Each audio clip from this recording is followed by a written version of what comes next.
NDA की जीत के बाद देश में एक बार फिर से पीएम नरेंद्र मोदी के नेतृत्व में सरकार बनने जा रही है।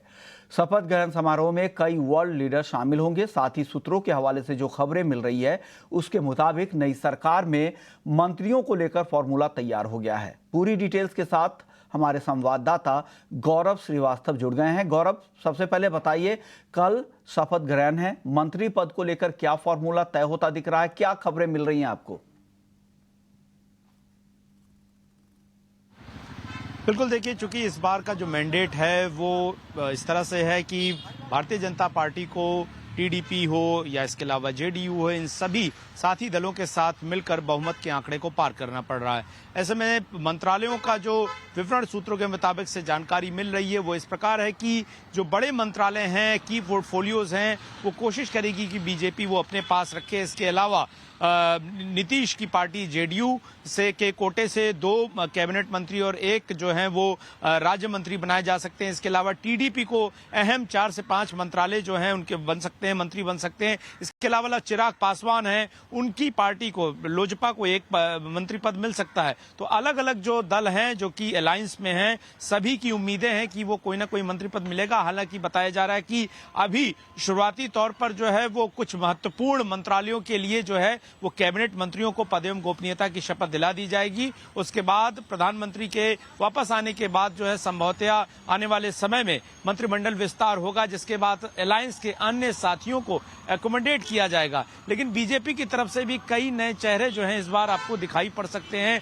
मसलन शिवराज सिंह चौहान, जो कि मध्य प्रदेश के मुख्यमंत्री हुआ करते थे, वो इस बार कैबिनेट में दिख सकते हैं। ऐसे ही कई नए चेहरे होंगे जो मोदी 3.0 के चेहरे होंगे और सरकार के साथ मिलकर आगे काम करने की कोशिश होंगे। लेकिन अभी इस बात को लेकर बहुत स्पष्टता नहीं है कि वित्त मंत्रालय हो या गृह मंत्रालय हो या रेल मंत्रालय हो, इनका डिवीजन कैसे होगा, क्या सत्ता का बैलेंस क्या रखेगी। और हमने देखा है कि पिछली 2 सरकारों में, पिछले 2 टर्म में मोदी सरकार में इन चीजों को लेकर बहुत ज्यादा जो जानकारी है वो छनकर बाहर निकल कर नहीं आती है। ऐसे में यह माना जा रहा है कि कल 12 बजे के आसपास जो है वो मंत्रियों को फोन जाने शुरू हो जाएंगे, जिनको शपथ के लिए राष्ट्रपति भवन पहुंचना है। और 7:15 बजे प्रधानमंत्री मोदी के शपथ लेने के बाद तमाम जो कैबिनेट मंत्री हैं वो पद एवं गोपनीयता की शपथ लेंगे और उसके बाद पोर्टफोलियोज का बंटवारा जो है वो कर दिया जाएगा। तो कुल मिलाकर काफी मंथन चल रहा है। कई बार प्रधानमंत्री नरेंद्र मोदी के साथ बैठक जो है वो गृहमंत्री अमित शाह,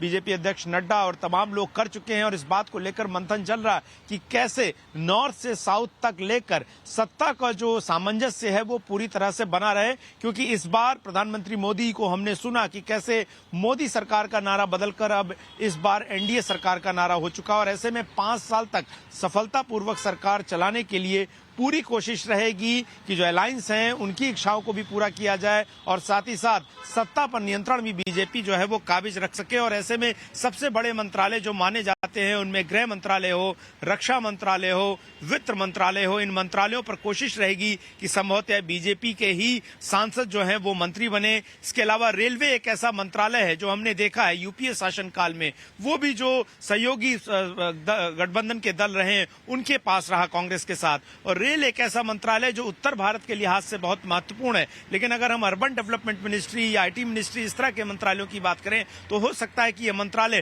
टीडीपी या दक्षिण के सहयोगी दलों के पास जाता हुआ नजर आए। कुल मिलाकर अभी सिर्फ कयासों का जोर है।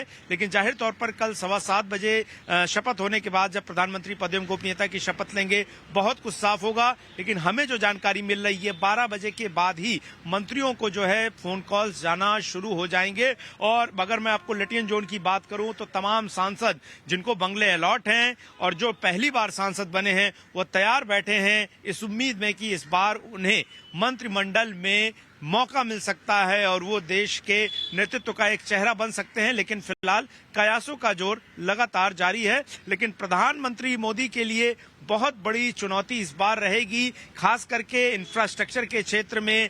हमने देखा पब्लिक सेक्टर यूनिट्स में, रेलवेज में खास करके बहुत सारे ऐसे सेक्टर्स हैं जिनमें खासा जोर जो है वो सरकार का रहा है। ऐसे में सरकार चाहेगी कि विकास को लेकर उसने जो काम पिछले 10 साल में शुरू किए हैं उनको वो आगे भी कंटिन्यू रखे और कहीं भी अलायंस के इस पूरे गठबंधन के इस पूरे चक्र में जो है वो सारे काम रुक के ना रह जाए। क्योंकि लगातार विकास और इंफ्रास्ट्रक्चर ऐसे तमाम ये महत्वपूर्ण चीज थे। अगर हम रेलवे का वर्क ऑर्डर देखें, अगर हम सड़कों का ऑर्डर्स देखें, इन सभी क्षेत्रों में एक लंबा चौड़ा पिछले 10 सालों में काम हुआ है। तो जाहिर तौर पर प्राथमिकता के हिसाब से ही मंत्रालयों का वर्गीकरण जो है वो हमको इस एनडीए की सरकार में या मोदी 3.0 में नजर आएगा।